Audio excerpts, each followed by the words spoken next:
Hello बच्चों, let's see this question. The students S1, S2, dash dash dash up to S10 are to be divided into three groups A, B and capital C such that each group has at least one student and the group capital C has at most three students. Then the total number of possibilities of forming such group is clear. देखिए यहाँ पे हमको क्या करना है, 10 students है S1 से लेकर S10 तक, तीन ग्रुप है APC. क्लियर.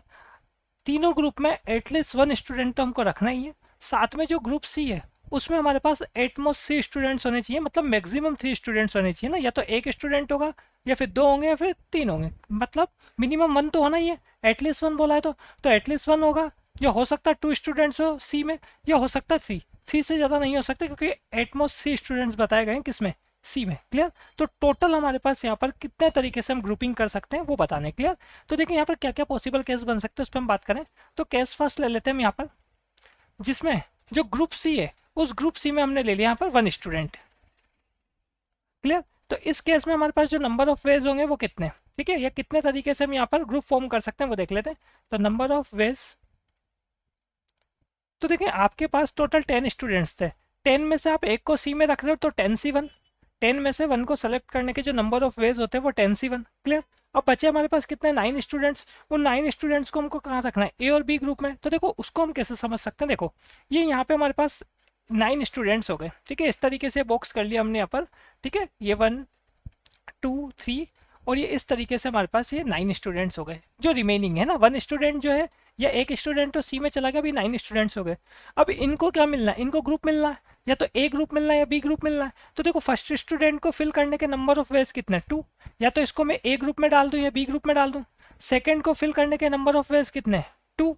सेकंड जो स्टूडेंट है उसको भी ए और बी में से किसी में भी डाल सकते हैं. इसी तरीके से मैं सभी स्टूडेंट्स को कितने, दो अलग अलग तरीके से दो अलग अलग ग्रुप में डाल सकता हूँ. क्लियर. तो यहाँ पर अगर हम नंबर ऑफ वेज की बात करेंगे तो इस केस में नंबर ऑफ वेज कितने आएंगे, 2 × 2 × 2.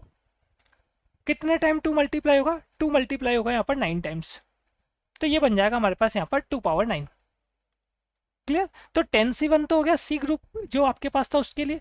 अब साथ में बात चल रही है यहाँ पर 2 पावर 9, ठीक है. अब इसमें भी क्या होगा, इसमें भी हमारे पास यहाँ पर -2 होगा. क्यों -2 होगा, देखो आपके पास हो सकता है फर्स्ट से लेके 9 स्टूडेंट अगर सभी को मैंने ए ग्रुप में डाल दिया तो ये केस तो हमको नहीं लेना ना. हमको बोला गया कि एटलीस्ट वन स्टूडेंट तो सभी ग्रुप में होना चाहिए. अगर 1 से लेकर 9 तक सभी को मैं ग्रुप ए में डाल दूंगा तो बी में तो जीरो हो जाएंगे, तो वो केस हटाना हमको. और ए से अगर 1 से लेकर 9 तक जो स्टूडेंट्स हमारे पास बचे हुए थे अगर उन सभी को मैं बी ग्रुप में डाल दूंगा तो ए ग्रुप में एक भी स्टूडेंट नहीं आएगा, ठीक है. तो वो केस भी नहीं लेना. तो वो दो केस ये 2 पावर 9 में इंक्लूड होते हैं, तो उसको हमको क्या करना होगा यहाँ पर, माइनस करना होगा. क्लियर. तो इसको अगर हम सोल्व करेंगे यहाँ पर तो ये वैल्यू आएगी हमारे पास 5100.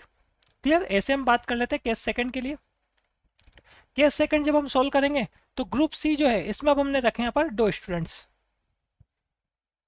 ठीक है. तो यहाँ पर अगर हम बात करें नंबर ऑफ वेज की तो ये हमारे पास नंबर ऑफ वेज देख लेते हैं इस केस में, ठीक है.